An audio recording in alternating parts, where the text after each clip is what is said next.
Nasa labas na po ng Philippine Area of Responsibility ang super bagyong Julian.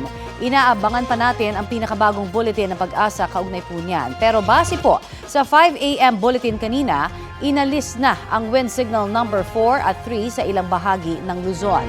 Nananatili namang nasa ilalim ng signal number 2 ang Batanes, Babuyan Islands, northern portion ng Ilocos Norte at northwestern portion ng mainland Cagayan.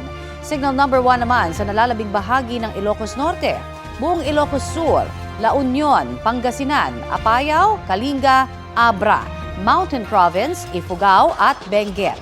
Gayon din sa natitirang bahagi ng mainland Cagayan, buong Isabela, Quirino, Nueva Vizcaya, northern portion ng Aurora at northern portion ng Nueva Ecija.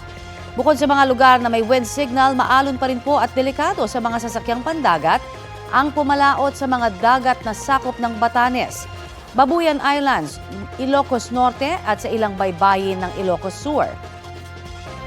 Nananatili po ang banta ng storm surge o daluyong. Ayon po sa Pag-asa, apektado ang ilang coastal areas ng Batanes at Cagayan. Pinapayuhan ang mga residente na lumikas at ipagpaliban ang anumang aktibidad sa baybayin. Huling namataan ang mata ng super bagyo 205 kilometers west ng Itbayat, Batanes. May lakas po ito ng hangin na aabot sa 185 kilometers per hour pero napakabagal po nitong kumilos. Simula bukas mag-curve na ang super typhoon Julian at tutumbukin ang Taiwan hanggang sa mag-landfall ito doon bandang umaga o hapon. Mga kapuso, malawak pa rin po ang nasasakop ng super bagyong Julian sa ating bansa. Kahit nasa norte po ito ay mararamdaman din ang ulan dito sa Central Luzon, Calabarzon, Mimaropa Region at dito po sa atin sa Metro Manila. Base sa rainfall forecast ng Metro Weather, maulang panahon muli ang aasahan ngayong Martes sa may extreme northern Luzon, kasama na po ang ilang panig ng Ilocos Region at Cordillera. Posible po ang torrential rains na maaaring magdulot ng baha o landslide. Uulanin din ang ilan pang bahagi ng Luzon kasama ang Metro Manila. Mga local thunderstorm naman ang posibleng magpaulan sa Bicol, Visayas at Mindanao sa bandang hapon o gabi.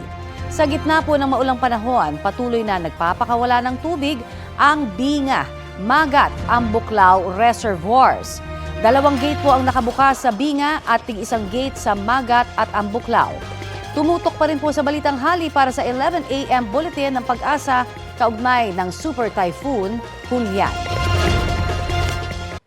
Kapuso, para sa mga maiinit na balita, mag-subscribe sa GMA Integrated News sa YouTube.